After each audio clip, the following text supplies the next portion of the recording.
Assalamualaikum warahmatullahi wabarakatuh.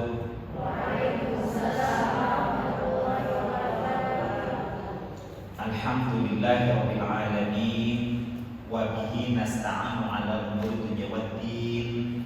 Sayyidina Muhammadin wa 'ala alihi wa ashabihi ajma'in.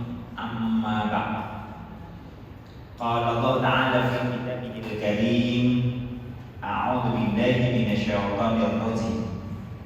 Kullu nafsin dha'iqatul maut wa innamat tuwaffawna ujurakum yawmal qiyamah. Faman zuhziha 'anil nar wa udkhilal jannata faqad faz. Wa mal hayatud dunya illa mata'ul ghurur. Wa qala Rasulullah sallallahu alaihi wasallam, aktaru ma yudkhilun nasal jannah taqwallah wa husnul khuluq. Sadaqallahul azim wa sadaqa Rasulullah sallallahu alaihi wasallam. Ibu-ibu yang dirahmati Allah Subhanahu wa taala, satu kehormatan dari Allah di pagi yang penuh barokah ini, Allah memberikan kehormatan kepada saya untuk bisa bersilaturahim dengan ibu-ibu semua, bidadari-bidadari surga yang berjalan di muka bumi. Apa kabar semuanya? Nah, kurang lengkap, harus lengkap. Alhamdulillah, luar biasa. Allah Akbar. Ini teman TK ya Bu ya. Baik, ya kita bersyukur ya Bu ya. Saya menyebut ibu-ibu semua adalah bidadari-bidadari surga yang berjalan di muka bumi. Lebih nyaman disebut sebagai bidadari surga atau bidadari calon penghuni surga?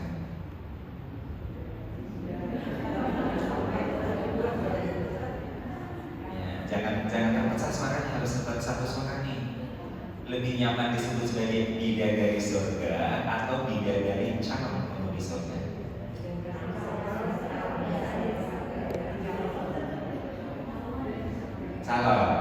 Calon bisa jadi bisa gagal.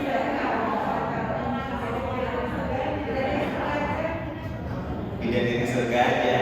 Baik, kalau begitu kita perlu mempertegas referensinya. Jangan asal ngaku bahasanya begitu ya. Wah, Pak Ustadz, PHP kita nih bidadari surga. Enggak. Kenapa saya menyebut ibu-ibu bidadari surga yang berjalan di muka bumi? Karena seluruh manusia, apapun agamanya, mereka meyakini bahwa seluruh umat manusia adalah merupakan keturunan Adam dan Hawa. Betul? Adam dan Hawa berasal dari surga. Yakin? Maka sebenarnya kita semua adalah titisan manusia surga. Percaya? Oke. Berarti saya menyebut ibu-ibu adalah bidadari surga yang berjalan di muka bumi. Tepat apa benar? Setuju? Takbir, Allah Akbar.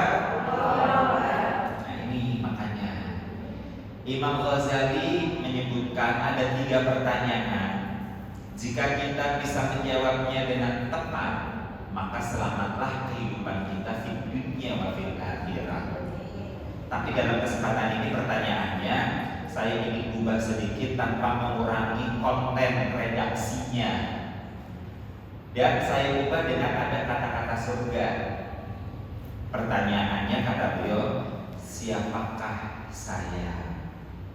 Mau apa saya? Hendak kemana saya? 3 nih kata beliau, kalau kita bisa menjawab dengan tepat, maka dijamin selamat kehidupan kita di dunia wa fil akhirah, dari dunia sampai ke akhirat. Nah, sebelum saya floor kepada ibu untuk menjawab, saya kasih bocoran dulu kisi-kisi jawabannya ya. Ada kata-kata surga yang lebih mudah, dan nanti ibu cukup mengisi titik-titiknya dengan minimal 1 kata, maksimal 3 kata juga nggak apa-apa, nggak usah banyak-banyak. Pertanyaan pertama, siapakah saya? Jawabannya, saya adalah titik-titik surga. Sabar. Oke, mau apa saya? Saya mau titik-titik surga. Oke. Dan yang ketiga, hendak kemana saya? Saya hendak titik-titik surga. Ya, salah satu yang mau jawab angkat tangan. Biar jelas. Ayo. Ya, siapa saya? Saya adalah titik-titik surga. Isi titik-titiknya apa? Oke, bidadari surga yang berjalan di muka bumi. Oke, baik. Siapa saya? Saya adalah bidadari surga yang berjalan di muka bumi. Oke, yang pertama. Yang kedua, mau apa saya? Saya mau titik-titik surga. Mau jadi penghuni surga. Oke, nggak apa-apa deh, tampung dulu ya. Mau jadi penghuni surga. Oke. Yang ketiga, hendak kemana saya? Saya hendak titik-titik surga. Hendak menuju surga. Oke. Saya mau jadi penghuni surga. Saya hendak ke surga. Udah mirip apa udah sama ya? Nah, di sini makanya siapa saya? Saya adalah manusia surga yang berjalan di muka bumi. Ini memang kesannya katanya saya kata lampau, Bu. Kalimatnya kalimat lampau. Bahwa saya adalah manusia surga. Kapan? Iya, ketika masih di alam ruh. Itu saya di surga, ya kan? Turun ke bumi, berjalan di muka bumi. Di bumi mau ngapain? Mau ke surga. Hendak kemana? Hendak ke surga juga. Jawabannya mirip sama nih. Ya kan? Nah, di bumi ini ada tugas. Apa tugas kita? Tugas kita adalah menghidupkan nilai-nilai surgawi. Makanya ketika ditanya mau apa saya di bumi ini, saya mau menghidupkan nilai-nilai surgawi. Nah, nanti kita bahas. Dan ini menjadi pembahasan kita memang. Baru yang ketiga, hendak kemana saya? Saya hendak kembali ke surga. Kan harus begitu ya. Kita dari surga dikirim ke bumi untuk ya beraktivitas sementara di bumi. Gak lama, paling 1000 tahun. Mau? Oh, kelamaan. Maunya berapa tahun? 200 cukup 200? Oh, masih kelamaan. Kalau begitu 70 nih 70. Kedekatan. 100. Kok sama dengan saya, Bro? Saya juga pakai 100 tahun, Bro. Palingan lihat Imam Mahdi dulu gitu ya. Ya, jadi umat Muhammad itu kan rata-rata 63 gitu ya. Ya, anggap 100 tahun lah paling lama. Itu 100 tahun juga amalan kita masih banyak diskonnya tuh. 0 sampai 10 tahun masih diskon. Belum dihitung kan? Tuh, 100 anggap ya 100. Diambil 10 tinggal 90 tahun pasti ada diskon lagi, Bu. Biasanya kalau sudah masuk usia 70 ke sana, ya kan? Kenapa bisa diskon? Mau nggak dapat diskon, Bu? Setelah usia 70 ke sana amalannya nggak dihitung lagi, mau? Mau apa enggak? Mau. Syaratnya satu, pikun, kembali lagi anak-anak. Kan nggak dihitung. Ya kan? Tuh coba. Itu 30 tahun diskon yang dihitung. 10 tambah 3, 40. Jadi efektif berapa? 60 tahun doang usia produktif kita di bumi ini. Dan 60 tahun ini semestinya kita maksimalisasikan untuk menghidupkan nilai-nilai surgawi. Supaya apa? Kelak ketika kita ke depan berjalan menuju surga, kembali lagi ke surga. Nah, nilai-nilai surgawi ini ada di mana? Ada dalam Al-Quran dan As-Sunnah. Nabi menyebutkan, taraktu fikum amroini, aku sudah mewariskan untuk kalian 2 perkara. Man tamassaktum bihi man tadillu abada. Barang siapa yang berpegang teguh pada keduanya, maka takkan pernah tersesat untuk selama-lamanya. Nah, ini pegangan kita. Nah, kaitannya dengan mempersiapkan diri menuju husnul khotimah bagaimana? Yang jelas diawali dengan keyakinan juga bahwa setiap yang bernyawa pasti akan merasakan nanti. Itu ada di surah Ali Imran ayat 185. Ada yang mau baca atau cuma buka doa boleh, silahkan dicek. Di sana tegas Allah menyebutkan A'udzubillahi minasyaitonir rajim. Kalau bacaan saya yang keliru, tolong langsung direvisi. Kullu nafsin dha'iqatul maut. Setiap yang bernyawa pasti merasakan mati. Ali Imran 185, coba dicek. Benar deh, yang sudah buka ada, benar? Oke ya. Kullu nafsin dha'iqatul maut. Setiap yang bernyawa, setiap yang berjiwa pasti akan merasakan yang namanya mati.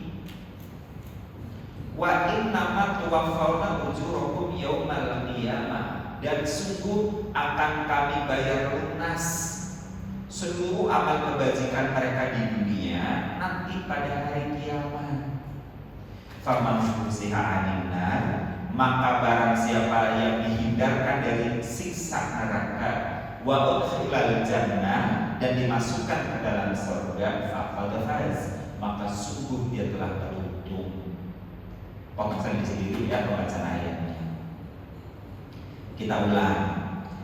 Jadi yang namanya kematian ini, kalau versi saya, dia adalah gerbang menuju perjalanan panjang. Setelah sebelumnya kita juga telah menempuh perjalanan dalam kehidupan yang cukup panjang. Pertama kita ada di alam arwah. Betul? Oke.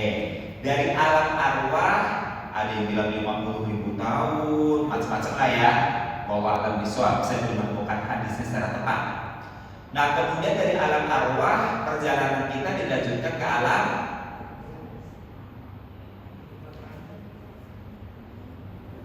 lupa. Iya, alam apa dulu? Alam rahim. Iya kan? Di rahim berapa bulan? 9 hafal semua. Ya, 9 bulan. Nah, setelah 9 bulan di perjalanan di rahim menuju alam dunia. Di alam dunia tadi berapa tahun? Ya, masuk-masuk lah ya. Anggap 100 deh ya. Ambil angka yang paling moderat dulu. Cuma 100 tahun. Nah, nanti baru dari alam rahim ini dilanjutkan dengan alam kubur, alam barzah. Oke, saya menyebutnya transit, ya transit destination gitu ya. Cuma sementara. Nah, berapa tahun? Macam-macam. Kalau semenjak zaman Nabi Adam sampai hari ini aja udah 10.000 tahun misalnya gitu ya. Nah nanti sampai dunia kiamat kita belum tahu kiamatnya nanti di tahun berapa. Tapi yang jelas ini transisi. Ada yang bisa ribuan tahun, ada cuma 1.000 tahun, ada cuma sebulan, cuma sehari, bahkan bisa jadi cuma beberapa detik. Karena detik ini mati, misalnya seseorang, detik kemudian ternyata kiamat, misalnya akan jeder. Nah berarti dia dikubur nggak lama kan begitu ya. Nah itu dalam kubur. Setelah alam kubur baru masuk alam barzakh. Nah alam akhirat. Nah kubur ini kan transisi antara dunia dengan akhirat. Nah akhirat ini yang panjang, tiada bertepi, hanya Allah yang tahu. Sampai di sini dalam penjelasan Al-Quran juga, khalidina fiha abada, mereka kekal di dalamnya untuk selama-lamanya. Itu negeri akhirat. Jadi perjalanannya panjang. Nah lagi-lagi tadi dari gerbang kematian kita sudah pasti akan melalui yang namanya barzakh. Nah barzakh ini kalau kata Sayyidina Abu Bakar, sahabat Rasul sallallahu alaihi wasallam, justru ini titik krusial yang paling menentukan. Karena Nabi menyebutkan, ya kan, barzah ini adalah etalasenya akhirat yang panjang. Siapa yang dapat nikmat di kuburnya pasti dapat nikmat di akhiratnya. Tapi siapa yang dapat siksa di kuburnya, na'udzubillah min dzalik, pasti dapat siksa di akhiratnya. Nah, ini bikin Abu Bakar nangis. Ketika diceritain dengan indahnya surga, para sahabat yang berbinar-binar senang. Abu Bakar diam. Ketika diceritain neraka oleh Nabi, para sahabat pada nangis. Dahsyatnya siksa di dalamnya. Abu Bakar diam.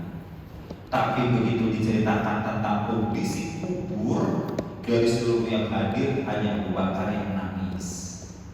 Makanya selesai cerita begitu ada yang menghampiri dan bertanya, ya Tuhan Abu Bakar, tadi Rasulullah cerita tentang surga begini-begini kok biasa-biasa saja, sedangkan kami sangat antusias. Tadi Rasulullah cerita tentang dahsyatnya neraka, orang pada menangis ataupun biasa-biasa saja.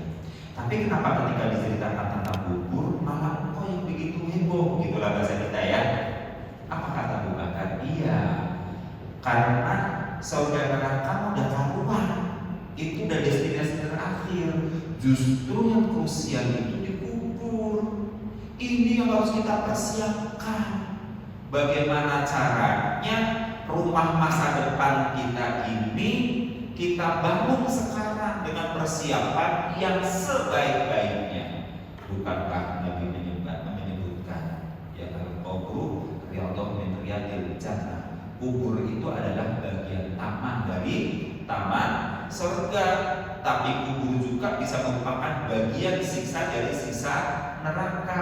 Na'udzubillah min dzalik. Perjalanan panjang ini nanti akan sampai pada al-qiyamah, hari di mana semua dibangkitkan, al-mahsyar kita dikumpulkan, al-mizan kita kemudian dibawa ke timbangan, ditimbang sedemikian rupa. Al-hisab ya, hisab dulu baru mizan. Nanti kalau mau ditanya diperdalam di sini boleh.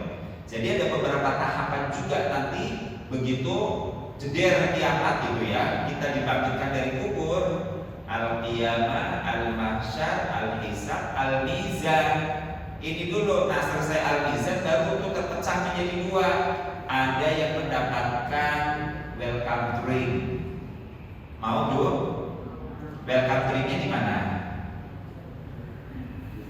Nanti di masyarakat kita maaf ya agak kasar nih, stres gitu ya. Tanpa seharian lunak, disengat matahari, desak-desakan, gerah, capek, lapar, gak ada tukang asongan, gak megang duit, ya kan? Kita pet-petan, keringet nyampe muncur, ada yang sebetis, selutut, bahkan ada yang berenang. Oh, gak karu-karuan tuh. Minta syafaat sama Nabi Adam bilang gak bisa. Coba ketemu, itu bapak para Nabi dan Rasul. Kata Nabimu gak bisa, coba ke Musa. Kata Musa itu juga gak bisa, coba ke Isa.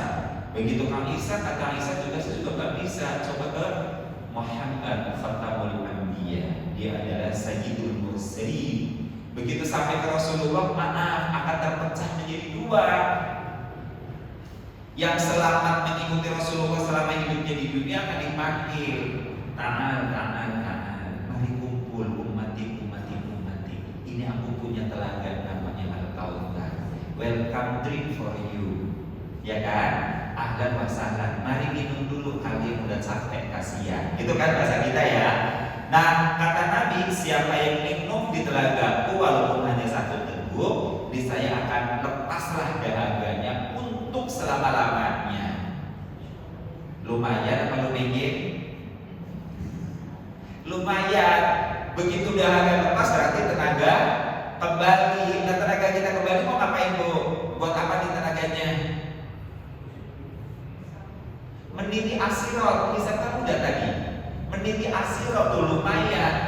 Kalau saya sebut asirot dalam benak kita, dia itu apa dan bagaimana kondisinya ya? Ada yang tahu? Asirot, jembatan, betul. Asirot memang artinya jembatan. Bentuk jembatannya bagaimana? Ya kan, Rabu di Belanda itu konon sih tafsir untuk menceritakan saking licinnya gitu ya.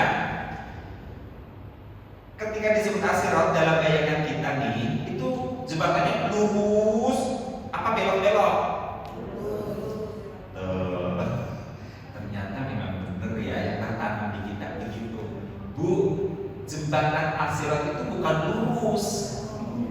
Jembatan As-Sirat itu berundak tapi miring, kemiringannya 90 derajat. Gini ya. Merujuk kepada ayatnya. Wa innamat tuwaffawna ujurakum yaumal qiyamah. Ini udah maksar nih, udah nyebutnya maksar udah. Buminya udah diciptakan yang baru, kita berkumpul. Wa innamat tuwaffawna ujurakum yaumal qiyamah, dan sungguh kami akan bayar lunas seluruh perbuatan baik kamu di dunia nanti pada hari kiamat. Nah, di masyar ini kan tadi sudah ada hisab, mizan gitu kan. Nah, di situ udah ketahuan dong dibayar lunas nih. Jadi semua kebaikan kita di dunia nih Bu, kalau kita mendapatkan kebaikan itu baru DP dari Allah Subhanahu wa taala. Misalnya ibu sebagai istri ngabdi banget sama suami, sama suami dikasih uang cuma 10 miliar per bulan.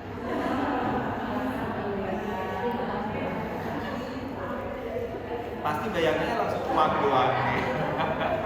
Bu, bayanginnya jangan fisik uang dong 10 miliar. Kan ibu dikasih sehat, bener? Dikasih izin ngaji, bener? Itu ada nilainya, jangan dikira gratis. Bayangannya kuat, alhamdulillah ya.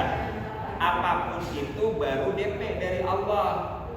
Ingat ya, kebutuhan kita kan cuma berapa? Sandang, pangan, papan, kesehatan, pasangan. Bener apa leres? Iya, ada sandang, pangan, papan, nggak sehat, enak nggak? Nggak. Sandang, pangan, papan, sehat, nggak ada pasangan, enak nggak? Nggak juga enggak. Itulah kenikmatan surga, nanti itu doang ya bahasanya di sana. Nah, jadi ketika kita sudah sampai di mahsyar, begitu semua nih, Allah menyebutnya ditufu, disempurnakan, dilunasi semua kebaikan kita di dunia. Nah, setelah itu ini mahsyar, ini As-Sirat.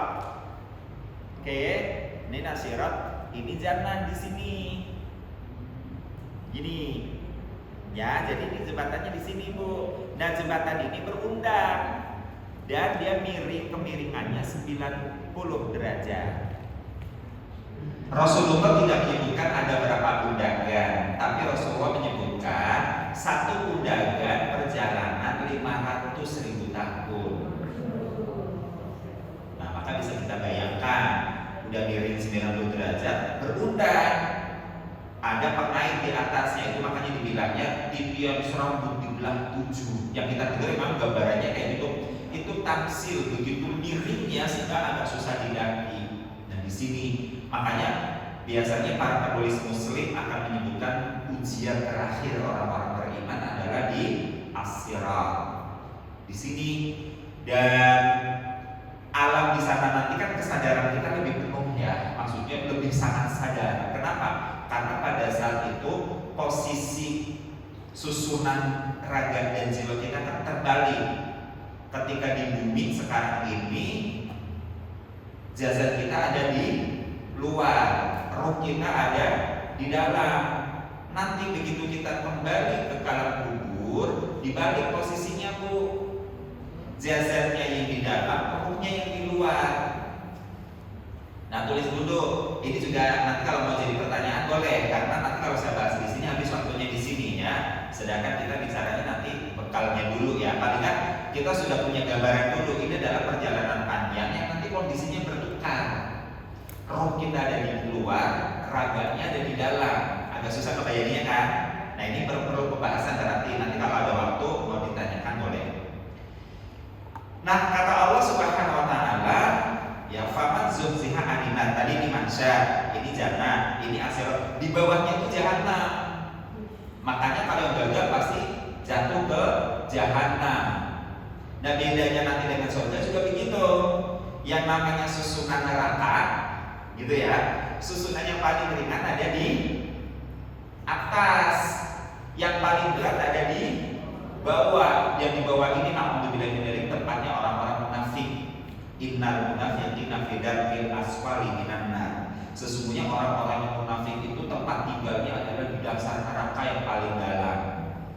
Jadi kalau kita pernah touring sampai ke Jordan misalnya, itu ada hotel di Jordan itu tingkatnya bukan ke atas tapi ke bawah. Kenapa? Karena dia ada di tebing, ya jalannya di atas, jadi hotelnya kemana? Ke bawah. Kita nginepnya di bawah misalnya, bukan lantainya di atas atau di bawah? Di bawah. Jangan aja di atas lantai berapa gitu. Jadi hitungannya ke bawah. Nah, beda lagi dengan jannah, dengan surga. Surga itu tingkatnya ke atas. Yang paling atas surga Darussalam, Firdaus.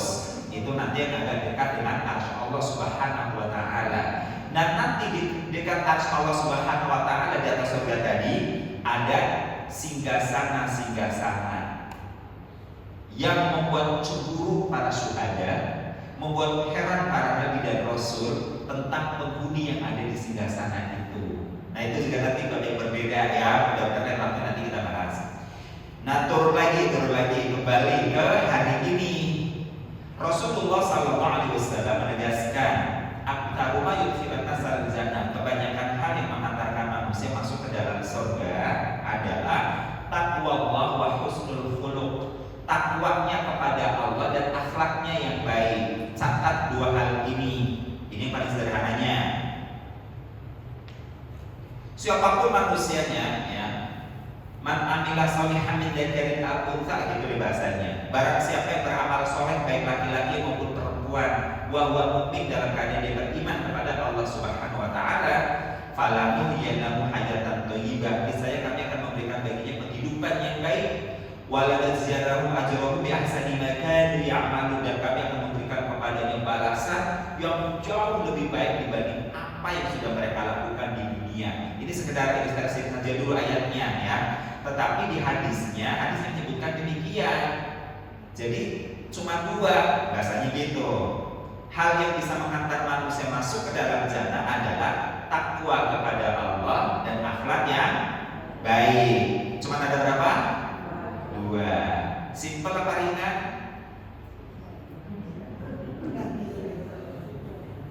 Di secara umum laki maupun perempuan. Nah, sedangkan kepada perempuan pesanan ini disimpel lagi.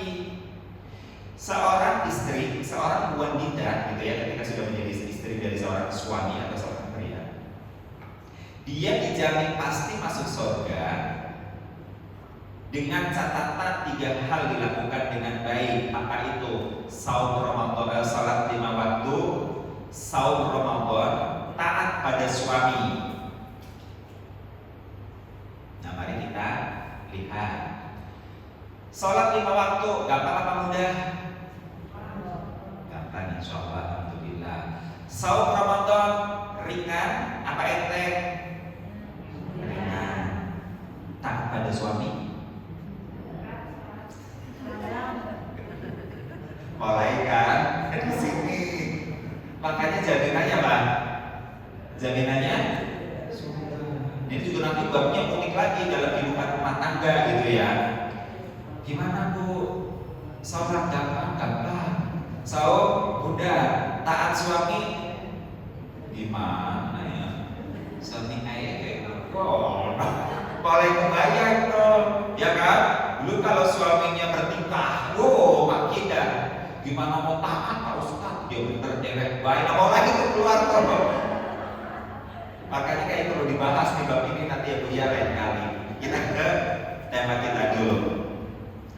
Nah, Nabi menginformasikan kepada kita ya, aktaru ma yudkhilun nasal jannah, kebanyakan hal yang memasukkan manusia ke dalam jannah adalah takwa Allah wa husnul khuluq, takwa kepada Allah dan akhlak yang baik. Nah, ini nanti kalau bicara bekalnya ini juga catatan dulu lagi. Saya ingin kembali ke awal lagi. Kullu nafsin dha'iqatul maut. Setiap yang bernyawa pasti akan merasakan mati. Dalam sebuah peristiwanya yang disebut sakaratul maut. Nah, sakaratul maut itu apa? Ini juga kan perlu kita ngertiin gitu kan. Allah menyebutnya waja'athu sakaratul maut. Dan datangnya sakaratul maut itu bilhaq, dengan sebenar-benarnya. Kalau bahasa bebasnya Dan sakaratul maut itu pasti tiba dengan sebenar-benarnya. Begitu dulu deh. Nah, ada kata sakarat dan al-maut. Secara literal bahasa, sakarat itu diartikan juga mabok. Kalau orang mabok itu biasanya disebabkan dia memasukkan sesuatu atau mengeluarkan sesuatu. Orang mabok itu mengeluarkan atau memasukkan? Mengeluarkan. Penyebab orang mabok itu memasukkan. Ibu lihat cowok ganteng dimasuki dalam hati, mabok apa keinginan? Gitu maksudnya. Ya kan? Nah, makanya disebutnya sakarat. Nah, ini sih versi saya gitu ya. Makanya kalau saya memaknai sakaratul maut itu adalah peristiwa di mana tubuh kita kemasukan. Oh, kemasukan jin, Pak Ustaz? Bukan jin. Ini kan al-maut, kalimat-kalimat majmuk. Ingat, sakaratul maut. Oke? Jadi yang namanya peristiwa sakaratul maut itu adalah peristiwa di mana tubuh kita, jasad kita mabok. Di sakarat artinya mabok ya. Nah, kenapa mabok Pak Ustaz? Saya bilang, biasanya mabok itu karena kemasukan cinta, kemasukan jin, kemasukan marijuana, kemasukan minuman keras, mabok kan? Nah, kemasukan kemasukan kematian, iya benar aja itu kondisinya seperti orang mabok. Nah ini tapinya seperti, makanya bukan sakarok kalimatnya. Kalau sakarok mabok, tapi ini kan ada sakarok, ada tak ya. Sakarok, jadi seperti orang mabok karena kemasukan. Nah saya ingin tanya, saya udah artikan ya, al-maut ini kita artikan ajal dulu nih Bu, biar lebih mudah ya. Pertanyaannya, menurut Ibu, ajal ini ada apa tidak ada wujudnya?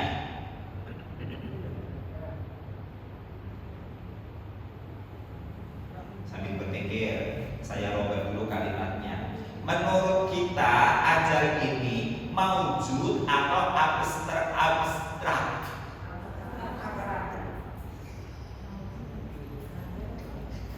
Abstrak tapi bisa bekerja ya. Gimana nih? Ya kan?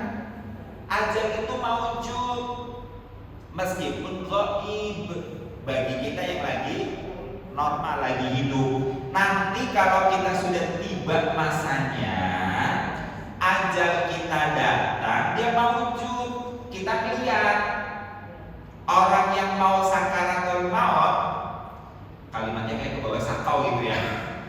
Orang yang mau mabok kematian itu, dia akan lihat ajalnya. Berarti ajal itu maujud apa abstrak? Maujud, ada wujudnya. Seperti apa Pak Ustadz? Kata Rasulullah, wujudnya gembul seperti bulu domba. Itu wujud ajal. Ada. Bahkan setelah ajal diciptakan, dia diserahkan kepada malaikat Israil. Dia begitu final, lompat, sampai kata Israil sambil megang sambil kepotar-potar begitu. Kata Israil, ya Allah, ada nggak yang bisa mengendalikan ajal ini? Kok kuat banget begini? Kata Allah sambil tersenyum, aku yang menciptakannya, maka aku yang bisa mengendalikannya. Begitu. Gimana Bu? Sekarang ajalnya gimana? Nah ini pertanyaan sangat bagus. Pertanyaan ini kalau mau dijawab secara sederhana bodoh-bodohan, jawabannya sama dengan arwah. Sekarang arwah ada di mana? Sama kan? Arwah yang mau dimasukkan ke janin, gitu loh Bu. Nah kalau kita tanya, jadi sekarang ajal ada di mana? Ajal kita ada di sisi Allah, hanya Allah yang tahu, yang menyimpannya. Nah ini rahasia, bagian dari rahmat Allah. Nah ini juga nanti ini saya ngomong ke sini sebenarnya, tapi karena temanya ini waktunya cukup gak ya? Baik Bu, kalau begitu gini, Bu, ajal kita itu udah ada di sisi Allah, tapi pastinya di mana Allah nggak kasih tahu. Kenapa? Karena ini rahmat. Kalau kita dikasih tahu bisa stres kita. Kalau begitu saya lompat ya penjelasannya. Kematian ini rahmat. Ya kok dikatakan rahmat Pak Ustaz? Iya, rahmat bagi si mayit, musibah bagi yang ditinggalkan. Ini dulu nih Bu. Kenapa rahmat Allah Pak Ustaz? Iya, dia ada wujudnya. Nanti dia akan dilepas. Kata Nabi, inna rizqa la yabtulu abdi kama la yabtulu ajaluhu. Sesungguhnya rezeki seorang hamba itu mengejar-ngejar dirinya sebagaimana ajalnya mengejarnya. Kalau mau ditanya rezeki kita ada di mana Pak Ustaz? Rezeki kita udah terbentang dalam semesta. Ada yang sudah mewujud, ada yang masih bentuknya vibrasi energi, perlu dipanggil dengan doa di rezeki. Nah tapi kalau ajal di sisi Allah di mana? Allah alam bisawab, tapi Allah simpan. Suatu saat akan Allah lepas Bu. Yang mana? Oh roh. Ya beda lagi Bu. Nah ini makanya saya jelasin dulu ya, ulang lagi dulu ya. Jadi gini, ajal di mana Pak Ustaz? Ada di sisi Allah. Allah nggak kasih tahu kita. Kenapa? Bagian dari rahmat. Kalau kita dikasih tahu, nanti kita stres, depresi, nggak bisa jalanin kehidupan, makanya disimpan. Nah ada 3 tahapan pelepasan ajal itu untuk datang ke kita, bagian dari rahmat ya. Pertama, Allah tidak memberitahu tentang hari, tanggal, jam, detiknya bahwa ajal kita dilepas. Gak dikasih tahu dulu nih Bu. Satu, ya fenomenanya nih yang nyata nih. Sehingga apa? Kita ngaji kumpul masih bisa ketawa. Bayangkan kalau kita semalam udah dikasih tahu, Endo, besok di pengajian Nurul Qalbi ajal kamu akan datang ya. Ini udah aku lepas sekarang. Kira-kira kita duduk di sini tenang nggak? Nah, walaupun berpikir biar matinya husnul khotimah, ngaji, matinya lagi ngaji, lagi duduk diem, bayar di soal kamar yang lain. Bu, diem aja tuh. Aku stres ini, asalku udah dilepas kata Allah semalam. Gimana Bu? Ya kan? Nah itu namanya rahasia Allah, rahmat. Oke. Yang kedua, meskipun ajal itu sudah dilepas pada jarak berapa ribu mil juga tidak Allah kasih tahu ke kita. Gitu. Oke, paham ya sampai di sini ya. Dan yang ketiga nih tapinya nih, ajal itu bisa jadi datang, sudah dekat, tapi bukan ajalnya dinampakkan. Siapa? Para pengawal kita nanti dari kalangan malaikat yang membawa ajal sudah datang duluan. Namanya tim apa Bu? Kalau ada pejabat mau datang ke satu tempat, ada tim yang datang duluan. Tim advance, tim pembuka jalan udah ada. Nah makanya kemudian Allah wujudkan nih tim pengawal ajal yang akan memasukkan ajal ke tubuh kita dalam bentuk apa? Biasanya sosok manusia. Makanya kemudian kalau ada orang tampak gejala sakaratul maut, sakit misalnya ya, udah payah gitu terus sudah itu di sini ngomong jangan ada ribut, mak mau bobo udah capek, soalnya nanti habis bobo mau ada tamu, mak mau jalan tuh tamu udah di depan. Tuh pertanda ajal sudah dekat tapi kita belum lihat Bu. Nah bayangkan kalau orang lagi mau sakaratul maut begitu, lagi kumpul keluarga besar misalnya, terus dia bilang, ayo suamiku, anak-anakku, cucu-cucuku, tiarap semua ajal sudah datang menyambar. Kira-kira kumpul apa bubar nih? Ya bubar semuanya. Tuh itu rahmat Allah ya Bu ya. Jadi kita bersyukur, tapi nanti Bu pada detiknya ajal akan datang. Dan datangnya ajal itu membuat seluruh kekuatan dunia tertutup sehingga sunyi seketika. Itu Bu. Kenapa tertutup? Karena memang ion-ion kita, urat-urat kita udah gak sanggup menahan vibrasi energi ajal. Jadi gambaran sederhananya kalau kata teman yang mengalami peristiwa mirip dengan sakaratul maut, itu seperti kita masuk ke dalam ember. Waktu kecil mau mandi ada yang mainan ember dimasukin. Nah, bum bum bum bum bum bum bum begitu Bu. Jadi kita begitu melihat seluruh tubuh kita koslet, persendian koslet, bahkan urat-urat pori-pori ini koslet, kayak orang direp-rep, ditindih. Tapi kita sadar, kita lihat, kita mendengar. Awalnya kita dengar orang ngomong, apa aja tuh orang ngomong kita dengar. Tapi lambat laun pergi. Kenapa? Tapi vibrasi energinya aja udah kenceng banget, atau mirip kayak mesin pesawat deh begitu, kenceng.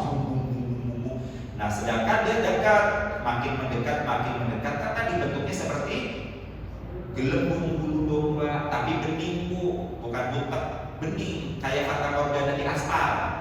Kurang lebih begitu. Nah, tapi dia punya energi yang sangat kuat dan bisa menekan dada, makanya dada dan kerongkongan menyatu. Al-Quran kan begitu. Dan pada saat dada dan kerongkongan menyatu, benar memang itu terjadi. Nah, lu mulai deh, begitu lu mulai pengen nendang, kaki gak bisa, kayak orang gak bisa berenang dibuang di samudera yang dalam. Pengen nongkrong, udah lu mulai tanah gak bisa. Makanya akhirnya apa? Pengen nyundul dengan dada. Semakin pengen nyundul musir ini ajal gitu. Kita ngerti bahwa ajal itu mau masuk ubun-ubun secara fitrah, secara naluriah kita nolak. Kayak kita mau disuntik, kita ngerti butuh sehat. Dan kita ngerti, saya nggak takut jarum. Tapi kan begitu jarum mau masuk kita merem apa nyengir? Mirip bu. Pada kondisi tertentu kita nolak. Kenapa? Kita ngerti ajal ini mau masuk nih lewat ubun-ubun. Begitu. Makanya kita nolak. Begitu kita mau nolak, udah gak bisa, udah mulai. Semakin dekat ajal mata kita gak mampu untuk melihatnya, makanya dia terpejam sesaat dan keluarlah air mata. Ketakutan yang dasar pada saat itu kita butuh yang namanya pertolongan. Kita menggapai-gapai ketika seluruh tubuh sudah gak bisa digerakkan, kita hanya bisa menggapai dengan hati dan pikiran yang berfungsi tinggal itu. Begitu ajal sudah sangat dekat. Nah, dalam kondisi seperti itu, otak kita berputar cepat antara takut luar biasa dan berupaya mencari pertolongan. Tapi peristiwanya yang terjadi adalah kita nggak tahu siapa yang bisa mintain tolong. Akhirnya otak kita berputar seperti roll film zaman dulu, berputar cepat sehingga mengeluarkan gambar yang foto. Kita tadinya berharap dari gambar-gambar itu. Gambar yang ada apa? Secara umum terlapis menjadi dua. Lapisan pertama adalah gambaran amal-amal kebaikan. Uniknya susunannya dalam amalan kebaikan itu yang besar dulu. Ibu pernah haji lontar jumroh, lulus. Ibu bersedekah sedekah jariah punya pesantren, titip Pak Ustaz Sunderi sebagai nadir, gede 30 hektar misalnya. Kita berharap dong, ini yang akan menolong saya nolak ajal. Kurang lebih begitu. Antara hati dan pikiran ngomong sendiri jawab sendiri. Kenapa? Kita mau menggapai gak ada yang bisa nolongin kan? Langit dan bumi udah berlepas diri, tentaranya udah berlepas diri. Kita hanya berharap dari amal kita tadinya nih, ini kali bisa nolak ajal. Kurang lebih gitulah.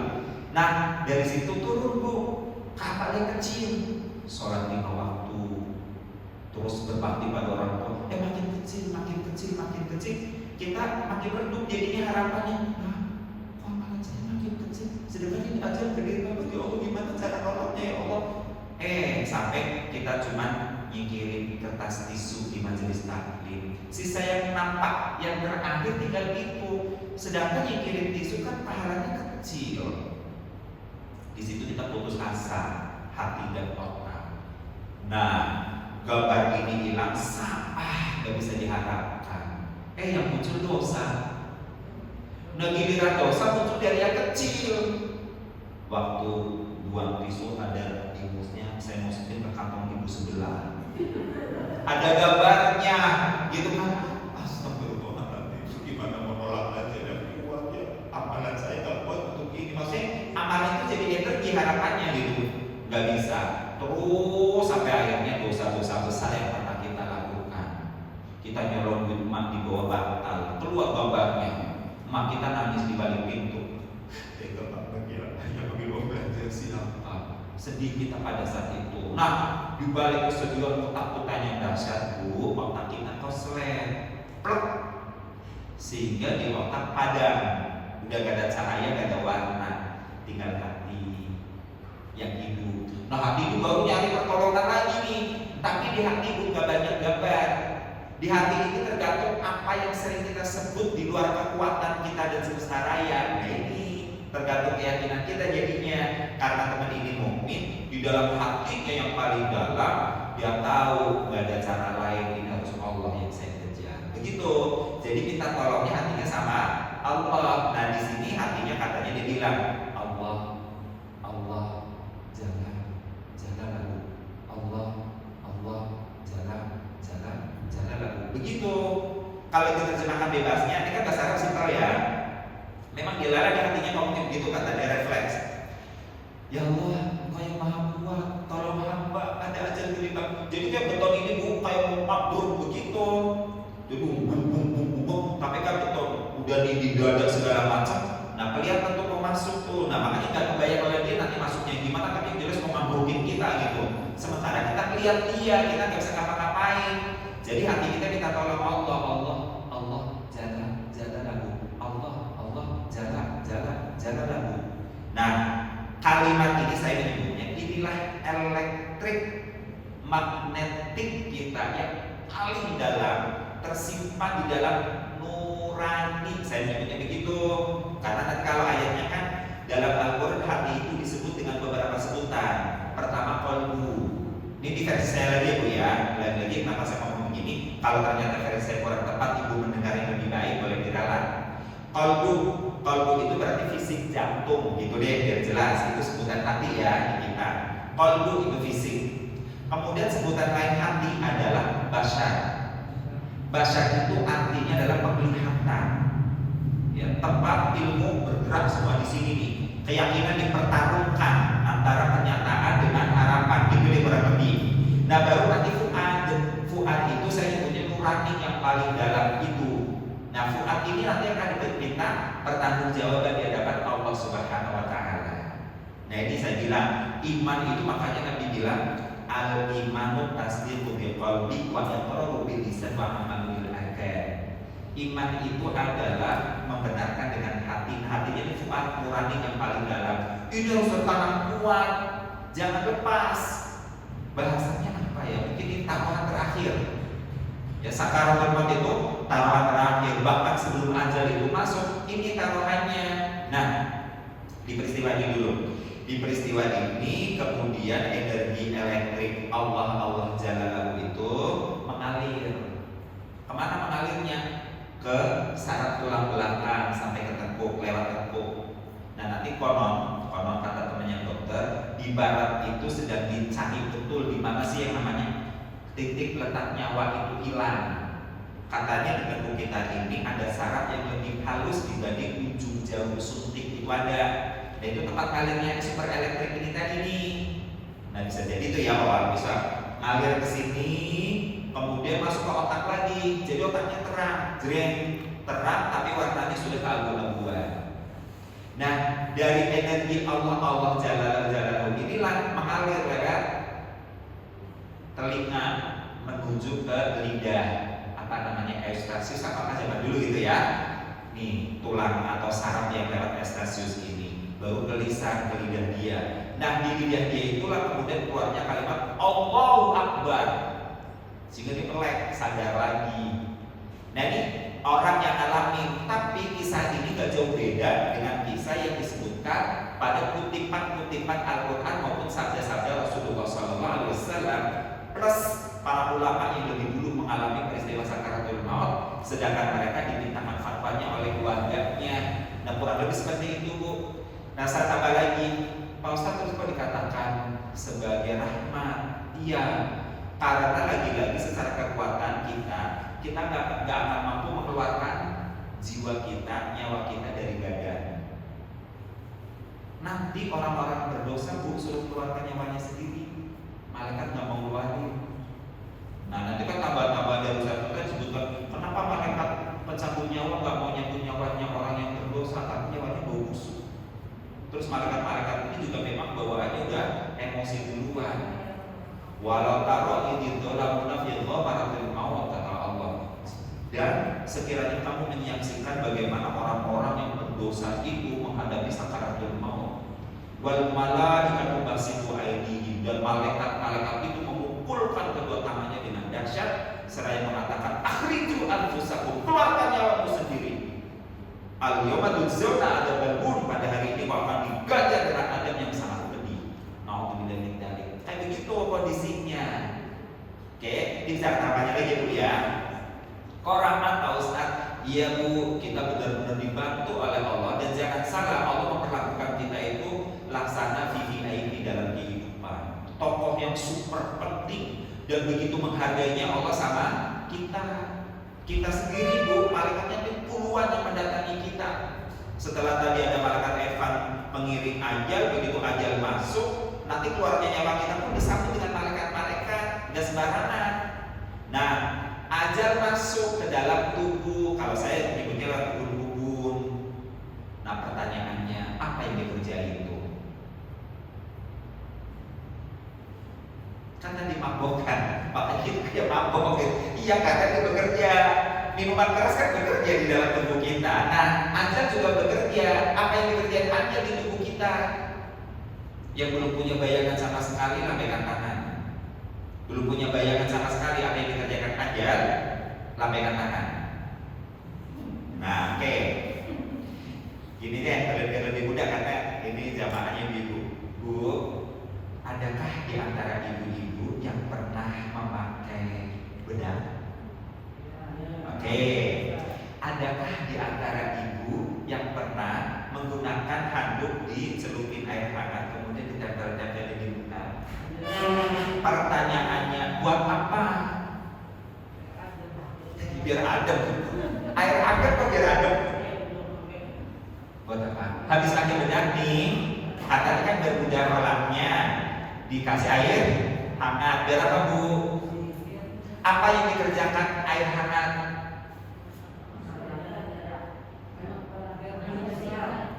Bu, yang dikerjakan air hangat membersihkan. Yakin? Air hangat membersihkan, jadi kalau ditempel air hangat dong udah bersih mukanya? Nah, enggak. Oke, satu.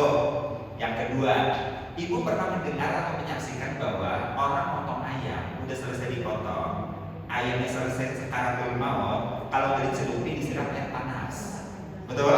Kenapa? Pertanyaan saya simpulkan lagi, apa yang dikerjakan air panas terhadap ayam itu? Apa bikin matang?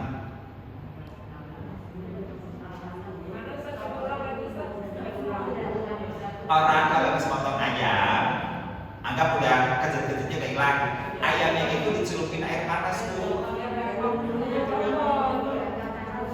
Nah, biar mudah nyambut bulunya. Kenapa bulunya mudah disambut? Ada apa? Apa yang dikerjakan air panas? Nah, jadi fungsi air panas itu meregangkan pori-pori. Ibu habis pakai bedak, biar mudah ngilanginya, gak ada toner misalnya, bisa air panas. Kenapa? Air panas bekerja. Apa yang dikerjakan air panas? Membuka pori-pori. Maaf banget Bu, pada saat air panas ditempel di pipi, rasanya anget, maknyus dingin. Oh, maknyus dingin dong. Panas kan? Itulah yang dilakukan ajal. Begitu ajal masuk ke dalam tubuh, membeset-beset antara raga dengan jiwa, itu namanya meregang nyawa. Disebutnya gitu. Pada saat rogok meregang nyawa, raga nggak bisa mengeluarkan sendiri untuk meregangkan. Peregangan tahu ya peregangannya? Orang olahraga kan peregangan, ya kan? Nah, nanti yang meregangkan jiwa dari raga itu pekerjaan ajal. Pada saat dibeset oleh ajal, panas, sakit, setara dengan cincangan 300 pedang kata Nabi. Kan ibu udah pernah dengar hadisnya ya kan, bahwa orang yang mau mati itu sakit seperti dicincang 300 pedang. Ya iyalah, secara ajal benda asing masuk ke dalam tubuh, memisahkan raga dari jiwa. Ini dulu. Nah, udah terpisah nih, oke, ya kan? Udah terpisah, baru kalau orang-orang soleh, malaikat pencabut nyawanya kan datang nih, meletakkan tangan kanannya, misalnya di kepalanya, tangan kanannya diletakkan, terus bilang, ya ayyatuhan nafsul mutmainnah, irji'i ila rabbiki radiyatan mardiyah, fadkhuli fi ibadi wadkhuli jannati. Wahai jiwa yang tenang. Keluarlah, kembalilah ke pangkuan Tuhan dalam keadaan kau ridho dan Tuhan ridho kepada Tuhan. Bergabunglah dengan hamba-hamba Allah dan masuklah ke dalam surga Allah. Nah, Rasulullah menggambarkan begitu ditempel tangan dengan tangan kanan malaikat, nyawanya akan keluar mengalir seperti air yang dituang dari botol. Sampai di sini udah apa enak? Orang beriman. Nah ini jadi semuanya ngerasain yang namanya sakaratul maut. Ya, masa-masa di mana seseorang tadi kalau secara letter bahasa mabok kematian. Nah kenapa mabok Pak Ustadz? Karena kemasukan aja. Jadi jangan dibilang kemasukan jin. Beda, jin masuk ke kita untuk membuat yang aneh-aneh.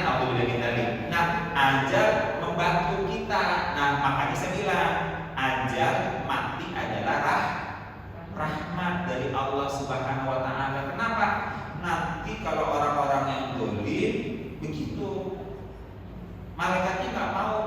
Nah, aku bakal sebagian riwayat kalau dibalik ya, sebagian riwayat menyebutkan padahal katanya udah dibantu dengan ajal nih, tapi dia masih belum bisa keluar. Malaikatnya mau ngambil, suruh keluar sendiri, nggak mau keluar. Nanti malaikat akan memasukkan tangannya ke dalam tubuh hamba ini, mencari dobok-dobok itu kasarnya, ajalnya ada di mana, ruhnya ada di mana, diambil, dibeton, digerebek. Nah kata Nabi, keluarnya ruhnya itu seperti ranting berduri yang dicabut dari tumpukan tebu. Nah kondisinya seperti itu, naudzubillah min dzalik. Cuma kan secara fisik kita nggak lihat. Jadi tadi saya bilang, nanti kalau ada waktu boleh kita jelaskan dikit ya. Kok nggak kelihatan Pak Ustadz terburainya? Ya iya, secara kasar mata enggak, karena kan energi yang terburai. Energi kan nggak kelihatan, ya kan? Gitu. Terjawab Ibu ya, insya Allah ya. Kembali lagi berarti masih ada waktu berapa menit lagi? Lama Ustaz, masih lama. Setengah jaman. Baik, kalau setengah jaman, yang ini sudah dulu ya. Detail prosesnya ini juga memang ingin saya jelaskan juga, gitu bahwa kita harus paham dulu bahwa secara umum bahwa setiap yang bernyawa pasti akan merasa mati. Mati adalah gerbang perjalanan panjang menuju akhirat. Oke ya, clear ya tadi ya. Nah kemudian tadi proses kematian ini sebenarnya apakah kematian itu sendiri adalah rahmat? Ajalnya wujudnya, ya wujudnya mati adalah rahmat. Kapan datangnya juga rahmat. Bahkan masuknya ke dalam tubuh kita juga rahmat. Rahmat bagi siapa tadi? Bagi si mayit. Iya kan, buat si mayit kuliah. Dan kematian itu adalah rahmat.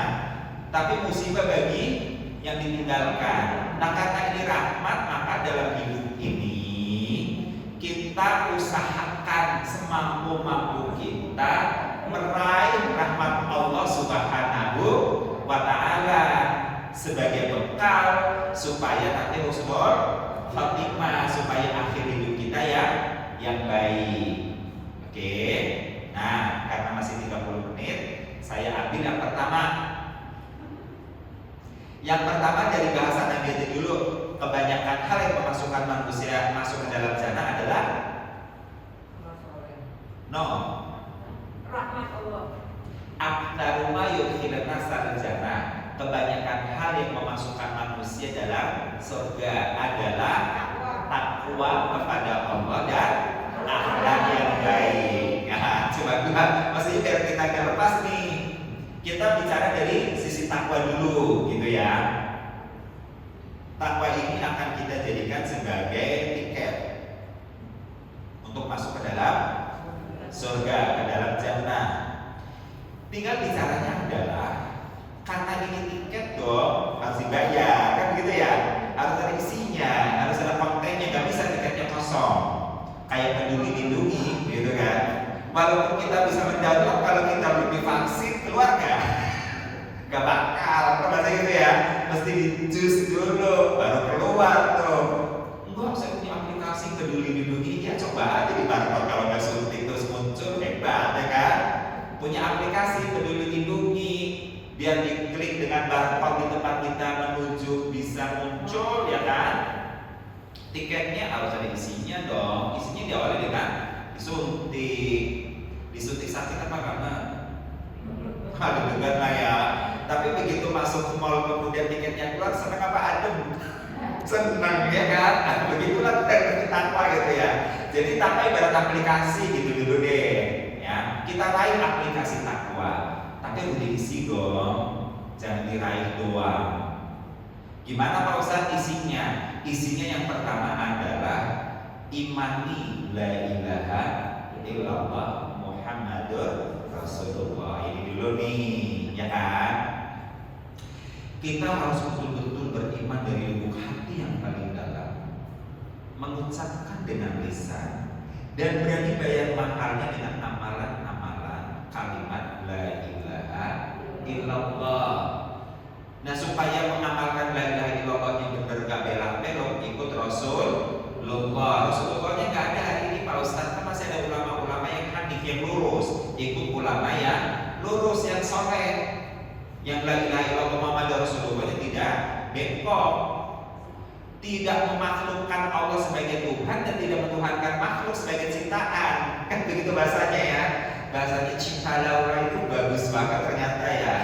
Dia bilang ada fenomena hari ini manusia, ya kita sebagai makhluk memanusiakan Tuhan, seakan Tuhan adalah manusia, bisa didikte, diatur-atur. Tapi sebaliknya dia menuhankan manusia, dia lebih takut pada manusia dibanding kepada Tuhannya. Nah, kita dalam la ilaha illallah proporsional, hablum minallah hablum minannas. Kepada Allah bagaimana? Udah tunduk mutlak aja gitu. Pelihara la ilaha illallah. Bagaimana cara memelihara la ilaha illallah? Ulang ucapannya sehari minimal 9 kali dalam program wajib kita yang bernama as-salat rawatib, dalam salat rawatib. Nah, lagi-lagi kita bersyukur dong Bu, Allah memudahkan kita untuk mengulang pengucapan kalimat syahadat kita ditempelkan dalam kewajiban salat. Jadi jangan salah juga, Pak Ustadz, kalau orang udah masuk Islam emang harus mengulang lagi syahadatnya? Harus, bahkan diulang-ulang. Berapa kali? 9 kali sehari semalam. Di mana? Tahiyat awal, tahiyat akhir. Kalau subuh ada tahiyat apa? Tahiyat akhir doang. Makanya di 9, ya kan? 2, 1. Kan begitu. Diulang, kita bersyukur, Allah sayang banget sama kita. Sudah kita bilang beriman kepada la ilaha illallah Muhammadur Rasulullah, ada kewajiban mengulang dan kita nggak lepas. Tadi biar tertanam kuat. Sama kayak tanaman kan, kalau udah mulai bertumbuh disiram supaya apa? Akarnya makin menghujam. Ada la ilaha illallah begitu, semakin diulang semakin dalam. Nah, di mana tempatnya? As-salat. Ini yang pertama ya.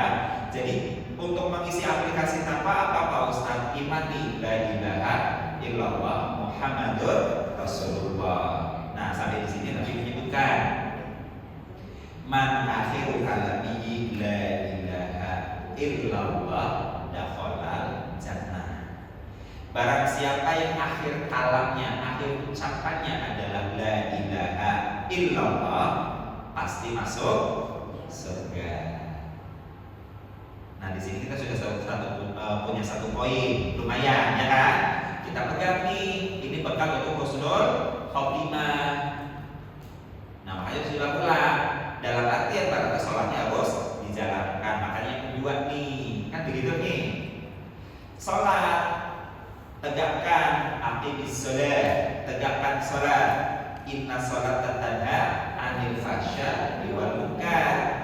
Sesungguhnya sholat itu mencegah perbuatan keji dan mungkar. Kalau keji itu sesuatu yang mendolimi diri sendiri, kalau mungkar itu sesuatu yang mendolimi orang lain. Begitu. Belum ngomong dosa besar dosa kecil dulu ya. Misalnya, termasuk perbuatan keji apa sih Pak Ustadz? Menggerutu. Iya, mengeluh. Coba ibu mengeluh di rumah. Di sini lantai kalau bukan saya siapa lagi? Habis ngomong itu ibu kesel apa capek? Tapi ibu tersenyum, ya Allah. Alhamdulillah dikasih kesempatan membereskan ruangnya. Lebih adem yang pertama apa kedua nih? Energinya lebih banyak mana terkurasnya? Tuh, itu baru diri sendiri loh Bu. Tuh yang namanya dolim itu, yang namanya keji, fahisya gitu ya. Perbuatan fahisya itu mendolimi diri sendiri gitu. Terus mohon maaf gitu ya. Jatuh cinta pada yang tidak berhak. Gak saya sebutin ya. Ibu udah punya suami nih, jatuh cinta sama Ronald Reagan. Ya kan lagi ngomong ketika diri sendiri. Ya kan jatuh cinta pada yang tidak hak, ya kan? Yang mendolimi diri sendiri sakit sendiri. Ini juga harus kita waspadai. Nah, kenapa harus sholat? Supaya kita mencegah ini, cegah perbuatan keji itu yang menyakiti diri sendiri, tinggalin. Nah, jelas tadi mungkar itu mendolimi orang lain. Sholat menjauhkan kita dari itu. Bahkan nanti Nabi menyebutkan, ta'al ya sahabat, sini para sahabat kumpul. Aku ingin sampaikan kepada kalian, jika kita punya rumah di tepian sungai dan kita mandi sehari sekali, bersih enggak? Bersih. 3 kali bersih, 5 kali lebih bersih. Demikian pun sholat. Jika kalian menegakkannya sehari 5 kali, maka akan bersihkan jiwa kalian dari noda dan dosa.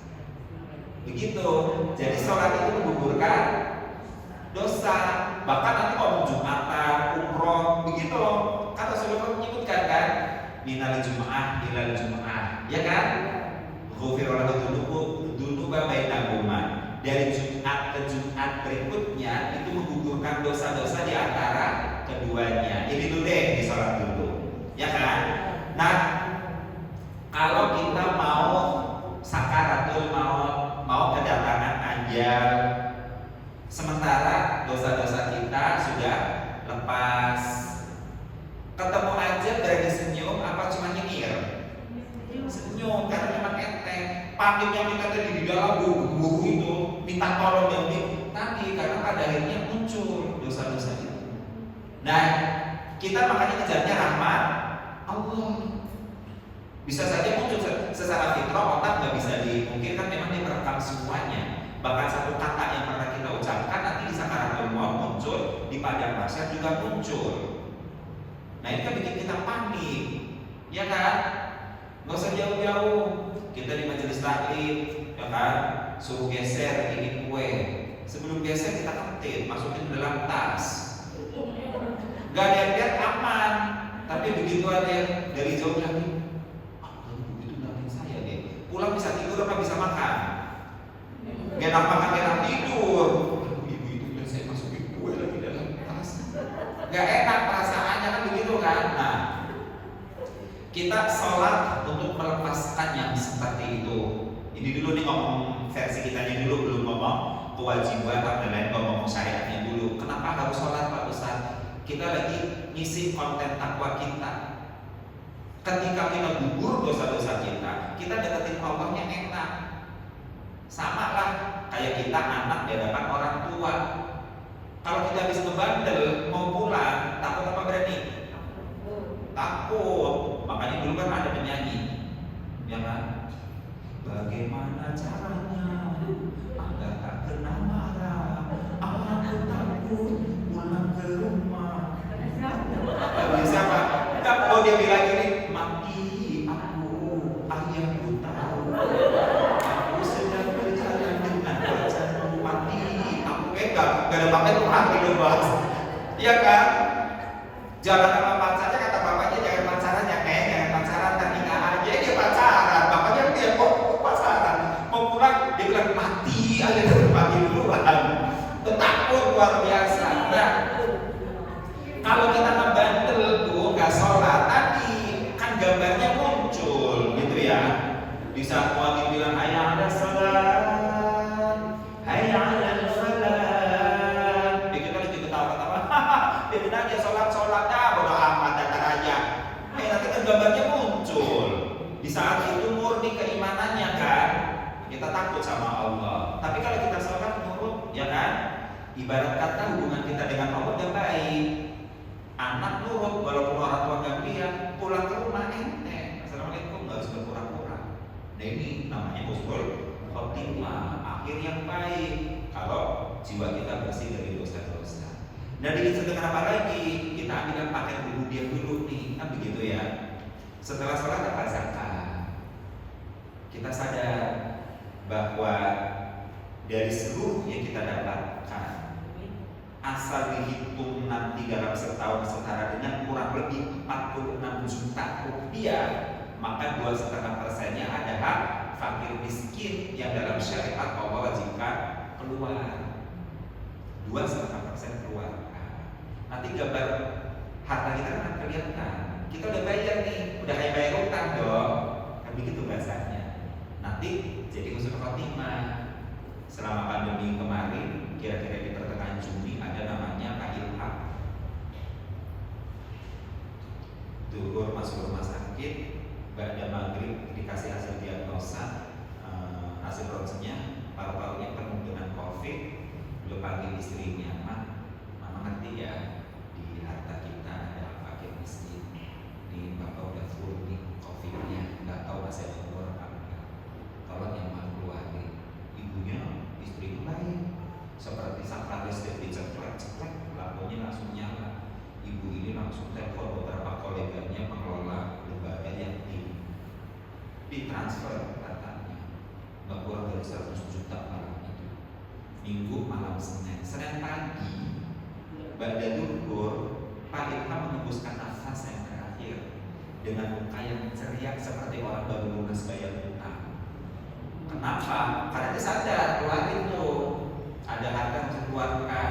Kalau enggak, jangan ngomong sisa, tidak ngomong sisa seperti kita aja gitu.